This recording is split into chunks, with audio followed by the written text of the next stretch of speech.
Assalamualaikum warahmatullahi wabarakatuh. Perkenalkan, nama saya Safira. Saya adalah dosen dari program studi Teknik Bioproses Departemen Teknik Kimia Universitas Indonesia.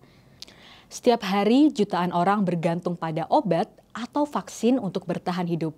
Tapi pernahkah kamu bertanya dari mana sebenarnya obat itu berasal? Bukan dari pabrik kimia biasa, melainkan sebagian obat tersebut berasal dari mikroba. Dengan bantuan teknologi dan para insinyur teknik bioproses, mikroba ini diubah menjadi pabrik mini penghasil obat. Ini adalah kisah bagaimana mikroba dan teknik bioproses bersinergi untuk menciptakan obat yang menyelamatkan jutaan nyawa. Teknik bioproses adalah ilmu yang memanfaatkan makhluk hidup seperti bakteri, ragi, atau sel mamalia untuk memproduksi zat bernilai tinggi, salah satunya di bidang medis. Contohnya di bidang medis ada insulin untuk diabetes, antibodi monoklonal untuk kanker dan autoimun, lalu ada juga antibodi atau antigen sebagai komponen piranti diagnostik penyakit, dan juga ada vaksin rekombinan atau vaksin mRNA. Tak hanya itu, teknik bioproses juga bisa menghasilkan produk seperti biofuel dan juga bahan pangan fungsional. Tapi bagaimana caranya ya? Mikroba bisa menghasilkan sesuatu yang sangat kompleks seperti obat. Terdapat 5 tahapan utama sebagaimana teman-teman bisa lihat di sini. Mari kita mulai dengan tahapan yang pertama, yaitu rekayasa genetika. Semuanya dimulai dari satu gen, yaitu kode genetik yang menyimpan instruksi untuk membuat protein tertentu yang kita hasilkan. Ilmuwan menyisipkan gen ini ke dalam DNA mikroba dalam bentuk plasmid. Plasmid ini kemudian dimasukkan atau ditransformasi ke dalam E. coli. Tujuannya agar mikroba itu bisa membaca gen manusia dan mulai memproduksi protein, seperti contohnya insulin atau antigen. Tahap yang kedua adalah ekspresi protein. Setelah gen dimasukkan, sel akan mulai bekerja. Ia membaca instruksi dan mulai mensintesis protein.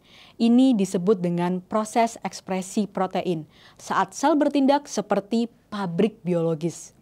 Namun tidak selesai sampai di sini, protein harus dilipat dan dimodifikasi dengan benar agar stabil dan fungsional.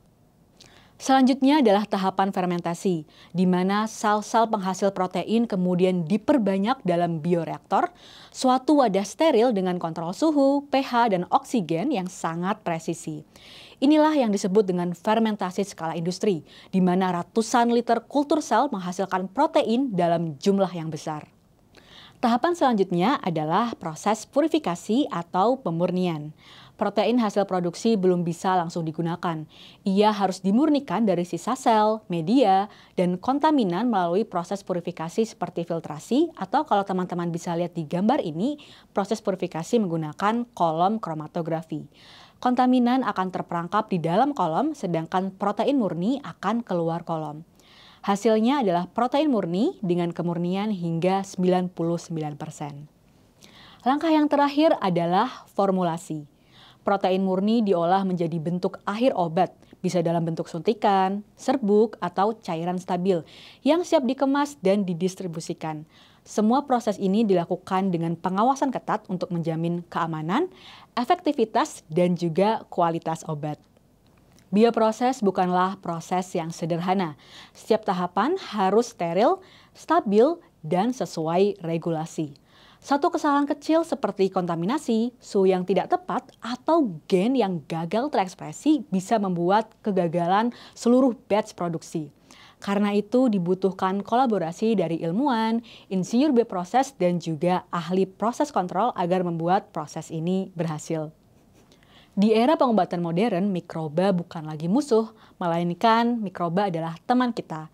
Dan lewat bioproses, mikroba diubah menjadi pabrik obat yang menyelamatkan nyawa. Sebagai mahasiswa di bidang ini, kamu sedang belajar merancang sistem yang menjadi fondasi dari semua itu.